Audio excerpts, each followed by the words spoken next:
So as for President Donald J. Trump's next Attorney General, I hope that he will pick either Chip Roy, representative out of Texas, or Senator John Kennedy from Louisiana. And here are the reasons why. Post your comment down below as to who you think the next best Attorney General would be. And the FBI and other federal agencies have raided his houses. Do you have those tapes? Again, I can't discuss the specifics of our law enforcement operations related to Mr. Epstein or Ms. Maxwell, but obviously we had very active investigation related to both of them. But whether it extends to other people, I'm not sure that's something But here, comment on. a suit was filed yesterday. Jeffrey Epstein, who is now deceased, and Ms. Maxwell, his associate, who's in prison, were engaged in a conspiracy of sex trafficking with minors. So were others. It's been widely reported. What's the FBI doing to investigate the other people that were involved in these sex trafficking rings? Well, I'm not sure that I can confirm any specific individual. Well, let me put it this way. Let me give you some facts, widely reported. Jeffrey Epstein had video surveillance in all of his homes and on his private island. And there have been articles after articles from witnesses who have said he videotaped sex acts with prominent people because he was trying to incur with young girls that he had procured to try to incur favor with those prominent people and potentially to be able to blackmail them. Now, that's a fact. And the FBI and other federal agencies have raided his houses. Do you have those tapes?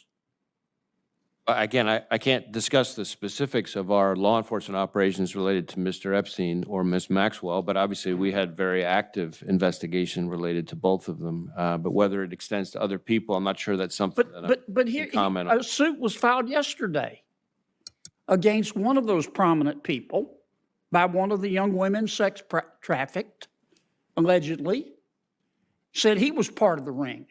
It's on the front page, I don't know, is this New York Times, Wall Street Journal? And we keep seeing article after article after article. And we keep hearing about prominent person after prominent person after prominent person.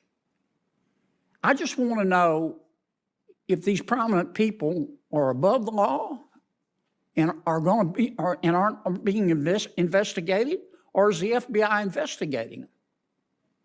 Well, no one is above the law, number one.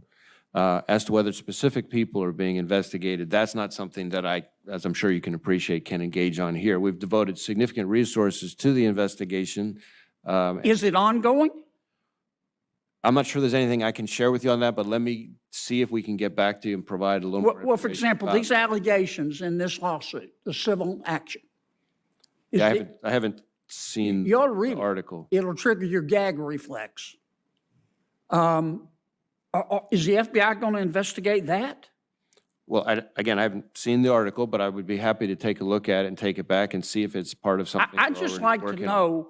I share your. Yeah, is the FBI still investigating this, or are these prominent people going to go scot-free?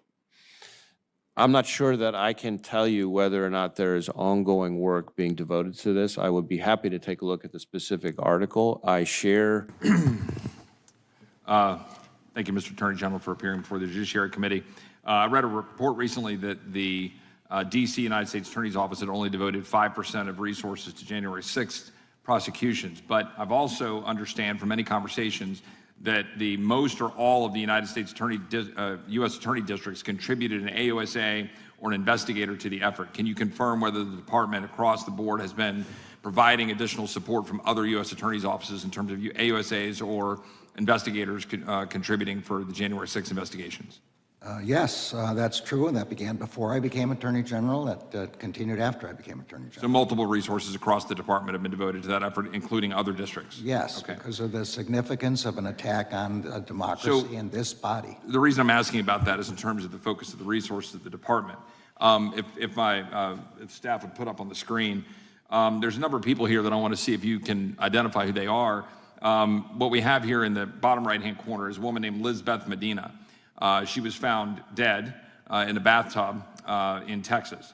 Her mom found her, hoping to see her in a parade that night. She was killed by Rafael Gouveia Romero, who was here illegally. On the bottom left-hand corner, you have Laken Riley. She was killed by 26-year-old Jose Ibarra, arrested by U.S. Customs and Border Protection after he unlawfully entered the United States near El Paso, Texas. Up above, you have officers Richard Uruso, 26, and Officer Christopher Abreu, 26. Both were shot this last weekend by Bernardo Raul Castro Mata, a 19-year-old Venezuelan national apprehended by U.S. Border Patrol after he unlawfully entered the United States near Eagle Pass in July of 2023. What we have is a continued effort by the federal government to fail to secure the border of the United States, and Americans are dying or getting shot. In this case, law enforcement getting shot, 2 young women who are dead. My question for you with respect to the department is, do you believe that Texas has a right to defend itself and to ensure that people who are in this country are not here illegally, and that we can protect the citizens of Texas from people unlawfully here who are committing crimes to Lizbeth Medina, who's no longer with us because the federal government refused to do its job? Yet the Department of Justice is suing the state of Texas to stop implementation of SB 4. So do you say, as the Attorney General of the United States, Texas does not have a right to defend itself and to protect our citizens from murder by people who have come here illegally into the United States? I say, as the Attorney General and as a human being, that my heart goes out to the families, that these are terrible, terrible events. And I say, secondly, as the Attorney General, the way to stop people like this from coming into the United States is to give more resources to the Border Patrol so that they can prevent that. Mr. Attorney General, no.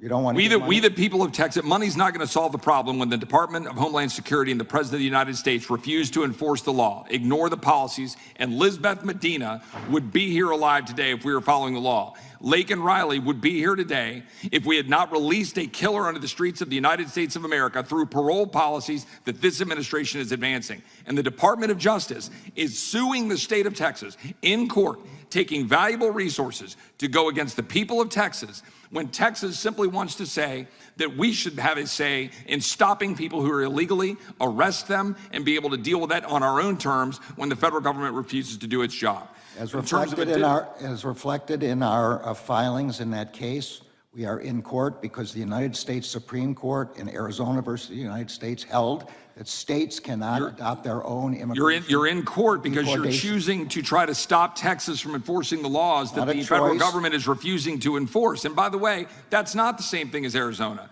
But a final question in my last minute. The Department of Justice did not assert privilege with regard to the transcript, correct? That's right. And you articulated a minute ago to my colleague that the best evidence rule says that the transcribed copy is admissible, right? But how can you claim privilege in the face of not just a legislative inquiry, but a constitutional impeachment inquiry? How can you claim privilege for something that you just testified was effectively the same thing? How can you claim privilege for the audio of the transcript you just testified was the same? I just testified the words are the same. Sensing an audio is different. You have not given any explanation, and there's nothing in the impeachment resolution that would make a difference with respect to audio. I respectfully disagree. I would ask you one last question. Is the decision not to prosecute President Biden for effectively the same crime for which DOJ is prosecuting President Trump, is it because DOJ has determined the president is not mentally fit to defend himself and stand trial for his crime, but former President Trump is? I say again, that's an inaccurate description of Mr. Hur's report, and I would rest on Mr. Hur's report. It's the only assertion he made. I yield back.